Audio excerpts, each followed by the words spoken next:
بسم اللہ الرحمن الرحیم۔ السلام علیکم ڈیئر اسٹوڈنٹس، امید ہے آپ لوگ ٹھیک ہوں گے اور آپ لوگوں کی زندگی خوشیوں کے ساتھ گزر رہی ہوگی۔ تو میں سب سے پہلے اتنا ہی بتا دوں گا کہ بہت سارے لوگ یہ کہتے ہیں، یہ سمجھتے ہیں، بہت سارے اسٹوڈنٹس ایسے ہوتے ہیں کہ یار میں نے اس چیز میں داخلہ لیا، اور میں نے جب اس چیز میں داخلہ لیا یا اردو میں داخلہ لیا یا کیمسٹری میں یا فزکس میں، انجینئرنگ میں، میڈیکل میں، بہت سارے فیلڈز ہیں، یا انجینئرنگ میں نے داخلہ لیا، لیکن جب میں نے داخلہ لیا تو مجھے جاب نہیں مل جائے گی، مجھے ملازمت نہیں ملے گی، مجھے یہ چیز نہیں ملے گی، مجھے یہ کامیابی نہیں ملے گی۔ ان کامیابیوں کو سب سے پہلے اپنے پیچھے آپ کیا کریں، ان کو پیچھے چھوڑو، مطلب آگے بڑھتے جائیں۔ مطلب آپ لوگوں نے کوشش یہ کرنی ہے، میرا پیغام اسٹوڈنٹس کو یہ ہے کہ آپ لوگ ایسا نہیں کرنے ہیں، آپ لوگوں کو ایسا نہیں کرنا کہ آپ لوگ یہ کہیں کہ ہمیں تو کامیابی مل جائے گی، ہمیں یہ ملے گا، ہمیں وہ ملے گا۔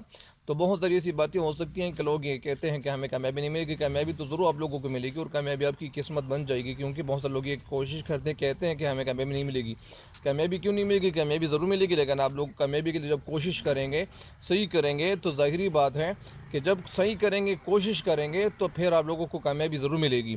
تو اسی وجہ سے آپ لوگ کوشش جاری رکھیں اور اپنی کتابیں پڑھتے جائیں، تو ایک وقت ایسا آ جائے گا کہ انشاءاللہ آپ لوگوں کو کامیابی ملنا شروع ہو جائے گی۔ اسی وجہ سے آپ لوگوں کو کوشش جاری رکھنی چاہیے۔ ایسا نہیں ہونا چاہیے کہ آپ لوگ یہ سمجھیں کہ یار ہم نے کوشش کی، ہم نے محنت کی، ہماری محنت کا صلہ نہیں ملا۔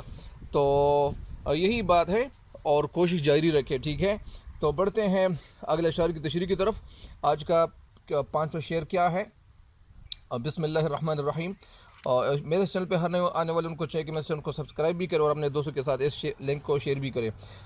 پانچ وقت کی شعر کیا ہے کہ سواستے عزیز نہیں جانتے مجھے، لال و زمرد و زر و گوہر نہیں ہوں میں، رکھتے ہو تم قدم میری آنکھوں سے کیوں دریغ، رتبے میں مہر و ماء سے کمتر نہیں ہوں میں، کرتے ہو مجھ کو منع قدم بوس کے لیے، قدم بوس کس لیے، کیا آسماں کے بھی برابر نہیں ہوں میں۔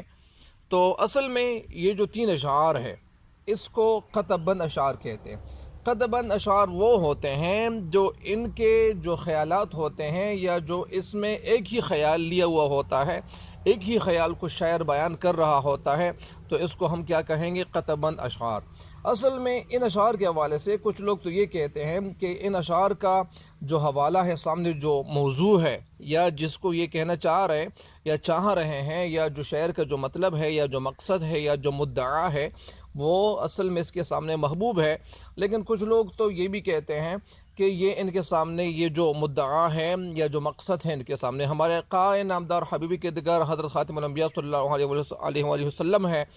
لیکن دوسرے لوگ یہ کہتے ہیں، کچھ لوگ یہ کہتے ہیں کہ نہیں، ان کے سامنے جو موضوع ہے، جو سامنے جو موجود ہیں، وہ کیا ہے؟ وہ اصل میں ان کے جو بادشاہ تھے بہادر شاہ ظفر، تو اصل میں یہ تینوں اشعار بہادر شاہ ظفر کے حوالے سے یہ لکھے گئے ہیں۔ آپ اپنے خیال سے، یعنی اگر آپ کسی اور کو مخاطب کرنا چاہتے ہو تو وہ کسی اور کو بھی مخاطب کر سکتے ہو، لیکن اصل میں یہ جو خیالات اس میں بیان کیے گئے ہیں، تو یہ خیالات اصل میں کس کے حوالے سے بیان کیے گئے ہیں؟ تو اسی وجہ سے یعنی شاعر ہمیں کہنا کیا چاہتے ہیں، شاعر ہمیں بتانا کیا چاہتے ہیں، تو اسی وجہ سے آپ لوگ ایسا کریں کہ ان خیالات کو اپنے ذہن میں بٹھانے کی کوشش کیجیے، اور جب آپ بٹھانے کی کوشش کریں گے تو آپ لوگوں کو کامیابی ضرور ملے گی، کیونکہ آپ لوگ ان اشعار کو جب آپ پلے بھریں گے، جب اس پہ سمجھنا شروع کریں گے، جب اس پہ آپ ذہن نشین ہونا شروع کریں گے، تاکہ آپ کی یہ ذہن نشین ہو جائیں، تو بہرحال یہ تین اشعار جو ہے یہ اصل میں بہادر شاہ ظفر کے حوالے سے ہے۔ اور سب سے پہلے شعر کی تشریح میں کرتا ہوں۔ کس واسطے عزیز نہیں جانتے مجھے، لال و زمرد و زر و گوہر نہیں ہوں میں۔ عزیز کے معنی ہے پیارا، لال کے معنی یہ بھی ایک لال ہے، لال جس کو کہتے ہیں، اور لال کو کسی کیا کہتے ہیں؟ لال اصل میں یہ ایک قیمتی چیز ہوتی ہے، اس کو لال کہتے ہیں، لال گوہر کو بھی کہتے ہیں۔ تو لال و زمرد، وہ زمرد کسے کہتے ہیں؟ زمرد اصل میں کسے کہتے ہیں؟ زمرد بھی ایک قیمتی پتھر کو کہتے ہیں۔ زر کے معنی سونا ہے، گوہر کے معنی یہ بھی ایک قیمتی پتھر ہے، نہیں ہوں میں۔ شاعر اس کا مفہوم کیا لیتے ہیں؟ شاعر اس کا مفہوم یہ لیتے ہیں کہ مجھے اپنا عزیز کیوں نہیں سمجھتے، تم مجھے اپنا عزیز، تم مجھے اپنا رشتہ دار مطلب عزیز کیوں نہیں سمجھتے، یا تم مجھے پیارا نہیں سمجھ رہے ہو کیونکہ میرے پاس لال زمرد سونا ہیرا کچھ بھی نہیں ہے۔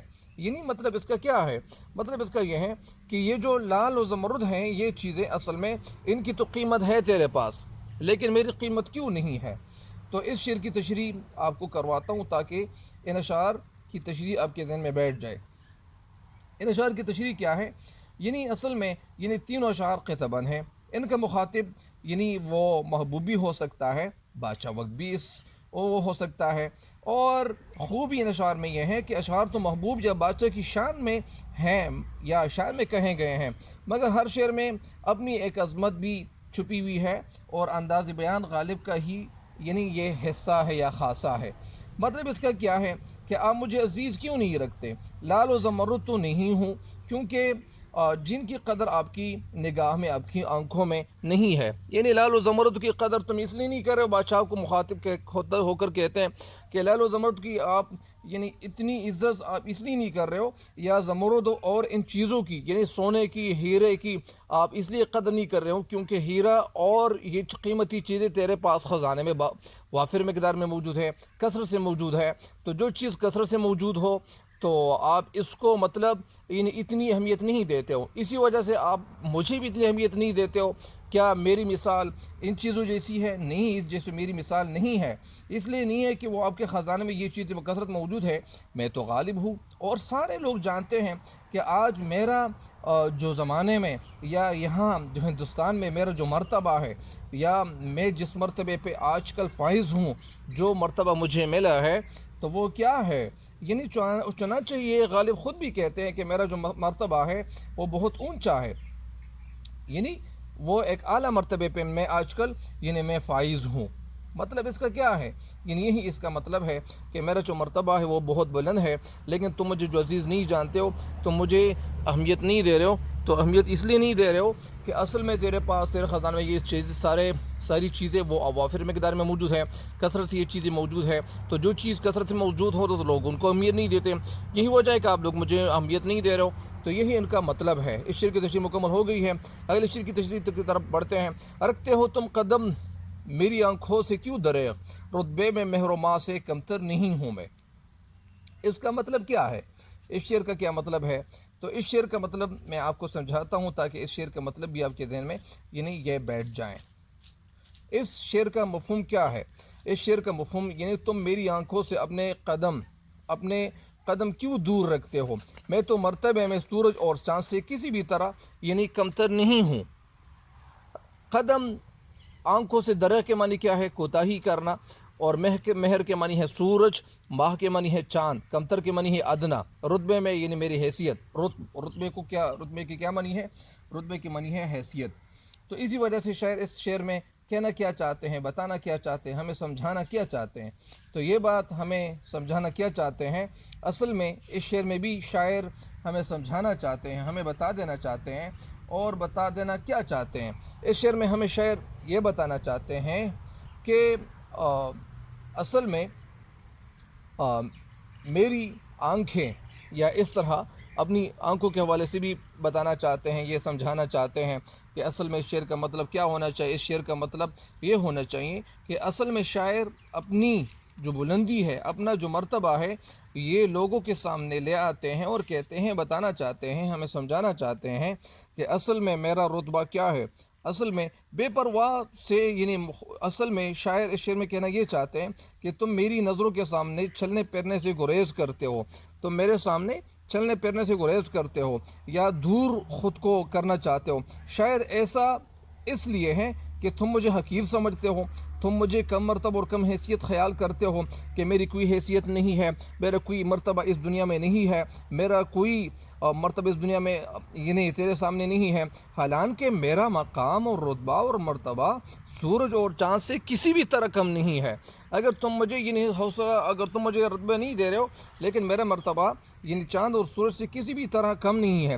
چاند اور سورج بہت بلندی پر چمکتے ہیں، سب لوگ ان کا مخاطب، سب لوگ ان کا عزت کرتے ہیں، احترام کرتے ہیں، ان کی نگاہوں میں ایک احترام موجود ہے۔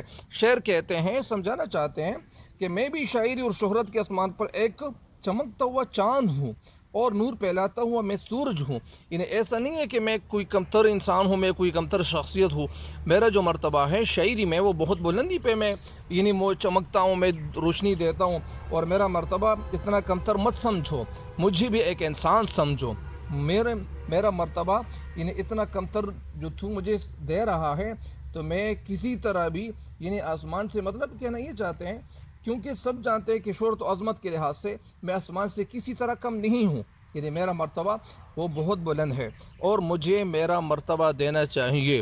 بہت ساری بات ایسی بھی ہوتی ہیں کہ کچھ لوگ کبھی کبھار یعنی اپنی آنکھوں سے کسی کو وہ اگنور کرتے ہیں, وہ کہتے ہیں کہ یار اس کا کیا مرتبہ ہوگا. اصل میں جو مرتبہ ہوتا ہے تو وہ اللہ تعالیٰ کے ہاں وہ چھپا ہوا ہوتا ہے. کسی بھی انسان کو کمتر نہیں سمجھنا چاہیے, کسی بھی انسان کو کم حیثیت نہیں دینا چاہیے. بہت سارے لوگ ایسے بھی ہوتے ہیں کہ ان کے پاس پیسے نہیں ہوں گے, وہ غریب ہوں گے, وہ قسمہ پرسی میں زندگی گزار رہے ہوں گے, ان ناگفتہ حالات سے گزر رہے ہوں گے. لیکن یہ لوگ جب غریب حالت سے گزر رہے ہیں, ان کے پاس پیسوں کی کمی ہے, ان کا اپنا گھر نہیں ہے, ان کے پاس پیسے نہیں ہے, ان کے اپنے کپڑے اچھے نہیں ہیں, ان کے جوتے نہیں ہیں, یا ان کے جو بال ہے, یا اسی طرح وہ یعنی مطلب کیا ہے کہ ان کے پاس یعنی یہ چیزیں نہیں ہیں, تو ان لوگوں کو یعنی کمتر سمجھنا نہیں چاہیے. کیا ایسی بات بھی ہو سکتی ہے کہ کیا اللہ تعالیٰ کے ہاں ان کا مرتبہ زیادہ ہوگا, بلند ہوگا. لیکن یہاں پہ بات کس کی ہو رہی ہے, یہاں پہ بات مرزا غالب کی ہو رہی ہے. تو اسی وجہ سے یہی میں آپ کو اتنا ہی بتا دوں گا کہ یہ اپنی حیثیت اور رتبے کے حوالے سے کہہ رہے کہ میرا مرتبہ تو جو مجھے اتنا دے رہے ہو, یہ اتنا کم تو رتبہ میرا نہیں ہے. مجھے میرا مرتبہ دو, مجھے میرا سٹیٹس دو, مجھے میری حیثیت دینی چاہیے. اسی وجہ سے مجھے کچھ نہ کچھ سمجھنا چاہیے. ایسا مت سمجھے کہ میں کچھ بھی نہیں ہوں. اگر تو بادشاہ ہے لیکن میں بھی بادشاہ ہوں جیسا, یعنی میں بھی کچھ نہ کچھ تو ہوں, کیونکہ میں بھی بہت بڑا شاعر ہوں. تو بہرحال اس شعر کی تشریح مکمل ہو گئی ہے. اگلے شعر کی تشریح کی طرف بڑھتے ہیں. کرتے ہو مجھ کو منع قدم بوس کس لیے, کیا آسماں کے برابر نہیں ہوں میں. قدم بوسی کے معنی ہے پاؤں چومنا, اور برابر نہیں ہوں میں. اس شعر کا مفہوم کیا ہے, یعنی اس شعر کا مفہوم یا نثر یہ بتاتے ہیں کہ مجھے قدم بوسی سے کیوں منع کر رہے ہو. کیا میں آسمان کے برابر نہیں ہوں میں, کیا میں آسمان کے برابر بھی نہیں ہوں. تو اس کا یہ نثر ہے. اس کی تشریح کیا ہے, اس شعر کی تشریح کیا ہونی چاہیے.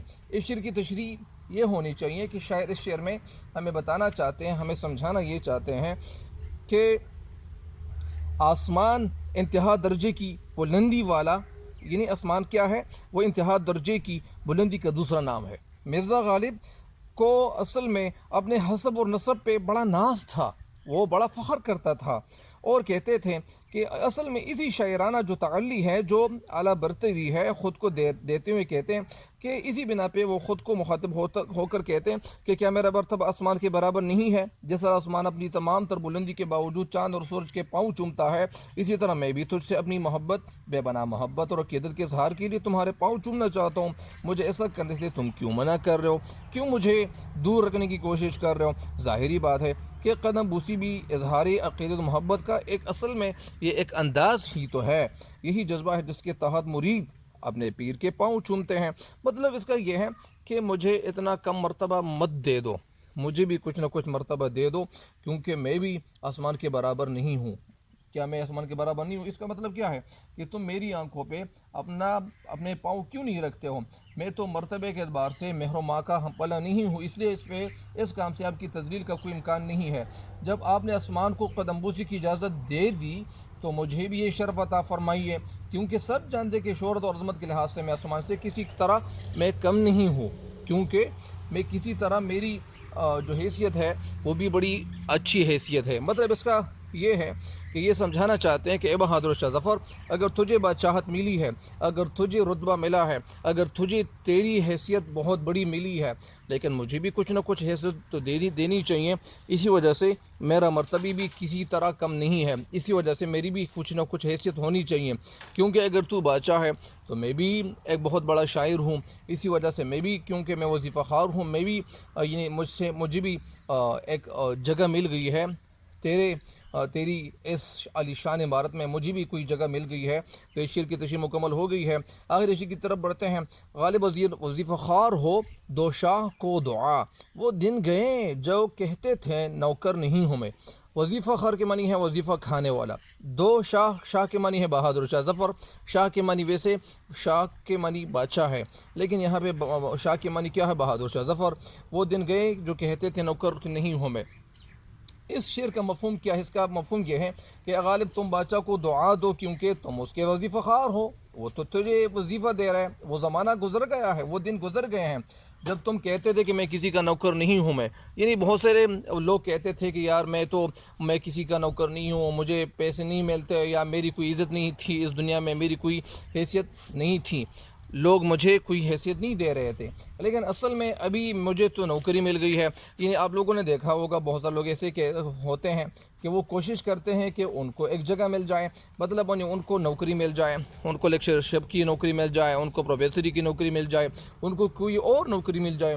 تو جب ان کو کوئی نوکری مل جاتی ہے تو وہ اس نوکری پہ کیا کرتے ہیں؟ یعنی ایک مثال دے رہا ہوں، وہ خود کو بڑا سمجھنے کی کوشش کرتے ہیں. یا کسی کو وہ CSS آفیسر جب بنایا جائے تو وہ کہتے ہیں کہ مجھے ایک اعلیٰ ملازمت مل گئی ہے، مجھے ایک اچھی نوکری مل گئی ہے، کیونکہ وہ CSS آفیسر بن جاتا ہے، کوئی PMS والا آفیسر بن جاتا ہے. تو اصل میں ان کو ایک مرتبہ جب دیا جاتا ہے تو وہ اس مرتبے کو سامنے رکھتے ہوئے کہتے ہیں کہ یار مجھے تو بڑا مرتبہ مل گیا ہے. تو اسی وجہ سے شاید بھی کہتے ہیں کہ مجھے جو وظیفہ مل رہا ہے میں بھی نوکر بن گیا ہوں. کس کا؟ بادشاہ کا نوکر. میں مطلب یعنی میں بادشاہ کا نوکر ہو گیا ہوں. تو اس شعر میں شاعر کہنا کیا چاہتے ہیں؟ مطلب اس کا کیا ہے؟ اس شعر میں شاعر کہتے ہیں ایک شوخی اور طنز کا ایک پہلو اس شعر میں یہ چھپا ہوا دکھائی دیتا ہے. کہتے ہیں کہ وہ دن گئے جب تم یہ کہا کرتے تھے کہ میں کسی کا نوکر نہیں ہوں، اور کیا کرتے تھے؟ اب تم بادشاہ کی وظیفہ خار ہو گیا ہو، اس لیے تو دعائیں ان کو دیو. یعنی دعا گوئی یا دعا دینا وہ اصل میں یہ اب تمہارا فرض بن گیا ہے. دوسرے مصرے کے الفاظ پہ اگر ہم غور کریں تو اس سے ہمیں ایک مطلب سمجھنے میں ہمیں آسانی ہو جائے گی کہ غالب نے شکر کے پردے میں یا اسی طرح خدا سے شکایت کی ہے کہ اگر بھائی پینشن حسب مرضی مل جاتی تو مطلب 50 روپے ماہوار کی ملازمت کی نوبت نہ آتی. مطلب اس کا کیا ہے؟ اصل میں ایک تو اس شعر میں دو باتیں اس میں بتائی گئی ہے. ایک تو اصل میں ایک تو یہ دعائیں بھی دے رہے، دعائیں اس لیے دے رہے کہ میں بادشاہ کا نوکر بن گیا ہوں. میں نوکر جب بن گیا ہوں تو میں اس لیے دعائیں دے رہا ہوں. اگر میں نوکر نہ ہوتا تو میں دعا نہ دیتا، میں بادشاہ کو دعائیں نہ دیتا تھا. لیکن اب میں نوکر بن گیا ہوں تو میں اسی وجہ سے دعائیں دے رہا ہوں. اگر میں یہ جو دعائیں دے رہا ہوں تو یہ دعائیں اس لیے دے رہا ہوں، مطلب خود سے مخاطب ہو کر شعر کہتے کہ بادشاہ یعنی بہادر شاہ ظفر کو دعائیں دو کیونکہ اس نے تجھے ملازمت دے دی ہے. یہ ایک وقت تھا، ایک زمانہ تھا جب لوگ کہتے تھے کہ وہ کہیں ملازم نہیں ہے، کسی بھی جگہ ان کو یعنی جگہ نہیں مل گئی ہے، اسی وجہ سے بے مقصد ادھر ادھر میں پھرتا تھا. اس وقت تمہاری کوئی عزت، اس وقت تمہاری کوئی عزت نہیں تھی. اب لوگ تمہارا احترام کرتے ہیں کیونکہ تم قلعہ معلیٰ تک پہنچ گئے ہو. اور اسی وجہ سے اس شعر میں یہی کہتے ہیں کہ اے غالب تم بادشاہ کے وظیفہ خار ہو گئے ہو اور بادشاہی تمہیں باقاعدہ تنخواہ ملتی ہیں بادشاہی کی طرف سے، یا بادشاہ کی طرف سے تمہیں باقاعدہ تنخواہ مل رہی ہے، لہٰذا بادشاہ کو دعائیں دو. اب وہ وقت تو نہیں رہا ہے جب تم کہا کرتے تھے کہ میں بادشاہ کا نوکر نہیں ہوں. اب تو تمہاری نوکری و ملازمت کا باقاعدہ انتظام ہو گیا ہے، لہٰذا تم کیا کرو؟ تم مطلب بادشاہ کو دعائیں دو. تو اسی وجہ سے یعنی یہ کہتے ہیں کہ میں بادشاہ کو دعائیں اس لیے دے رہا ہوں. اس شعر کی تشریح بھی مکمل ہو گئی ہے، یہ 4 اشعار کی تشریح آج مکمل ہو گئی ہے. اور تب تک کے لیے اجازت دو، لیکن سب سے پہلے میرے چینل کو سبسکرائب بھی کریں اور اس چینل کے لنکس اپنے دوستوں کے ساتھ شیئر کریں تاکہ ان کو بھی فائدہ پہنچے. تب تک کے لیے دیجیے گا مجھے اجازت. اللہ نگہبان.